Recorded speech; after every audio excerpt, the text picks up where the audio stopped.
31,000 feet above the earth, a girl locks herself in an airplane bathroom and screams into her own cupped hands. She does not know her name, not anymore. She knows only 3 things. She died. She woke up here, and the face staring back at her from the scratched metal mirror belongs to someone else entirely. The driver's license in the carry-on bag reads Isa Bella M. Swan. The photograph matches. The cheekbones, the jaw, the straight dark hair falling past the shoulders. All of it belongs to a girl she has never met, a girl she has only ever read about. Because she knows this story, she has read it. She knows every character, every betrayal, every death waiting in the margins like a landmine buried under soft grass, and she is standing on one of them. The flight attendants knock. Passengers complain. She does not hear them. All she hears is the roar of her own blood and the single, looping thought that has replaced every other thought in her skull. This is not real. This is not real. This is not real. But the cold tile floor beneath her bare feet is real. The condensation on the mirror is real. The tremor in fingers that are too thin, too pale, too young to be hers. That is real. She grips the edge of the sink until her knuckles go white. You are Isabella Swan now. As far as anyone is concerned, you have always been Isabella Swan. She says it aloud. The words taste like ash. The plane begins its descent. Through the oval window, a blanket of gray clouds swallows the horizon. Somewhere beneath that ceiling of fog waits a town called Forks, Washington. A town of 3,000 people, endless rain, and a family of 5 vampires who sparkle in sunlight and drink the blood of mountain lions. She presses her forehead against the cold glass. What do I do now? A man is waiting at the luggage carousel. He is tall, broad-shouldered, with a thick mustache and the quiet, watchful stillness of someone who has spent 20 years learning how to be alone. His name is Charlie Swan. He is the police chief of Forks. He is wearing a flannel shirt that has been washed so many times the plaid has gone soft as watercolor. He spots her before she spots him. Bells? The word lands on her like a stone dropped into still water. She turns, studies the face, the crow's feet, the careful, hopeful expression of a father seeing his daughter for the first time in years. She does not know him. She has never met him. But she knows him, knows the way he will stand in the kitchen pretending not to watch her eat, knows the way he will leave the television on at night so the silence does not swallow the house whole. She knows him the way one knows a character in a book, not the way a daughter knows a father. Hi, Charlie, she says. The words come out flat, mechanical. He mistakes the stiffness for reluctance, for the awkwardness of a teenager who does not want to be here. He does not know that the girl he is looking at died somewhere over the Pacific Ocean, and that what is standing in front of him is a stranger wearing his daughter's skin. He picks up her suitcase. She follows him to the truck. The drive to Forks is 40 minutes of silence and rain. She watches the trees blur past the window. Douglas firs, Sitka spruces, their branches heavy and black with water.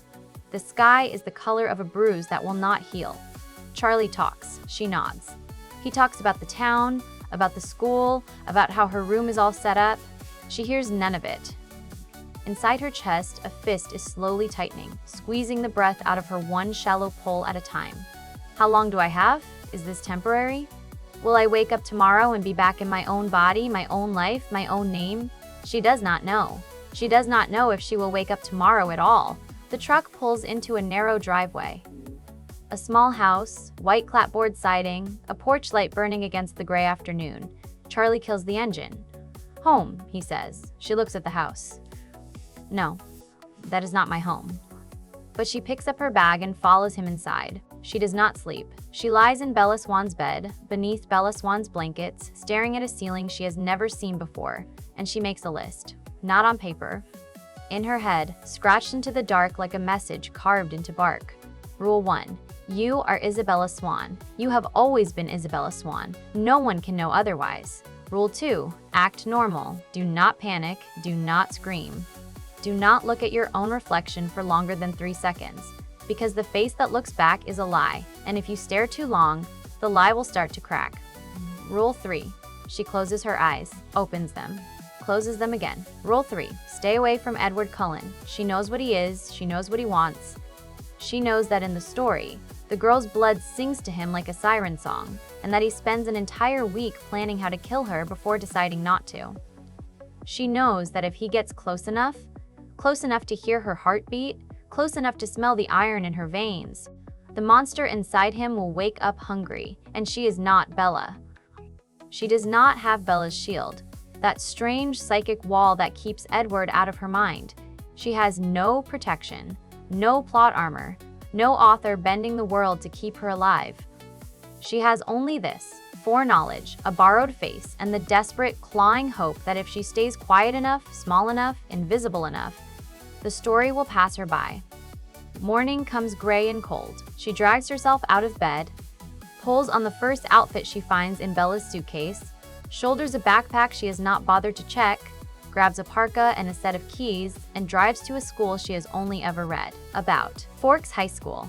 A low, sprawling building the color of wet concrete. The parking lot is half empty when she arrives, 40 minutes before first bell. She kills the engine and sits in the truck, hands on the steering wheel, breathing. You can do this. You have been a teacher. You have stood in front of classrooms full of teenagers. You know how they think. You know how they move. You can be one of them. She steps out.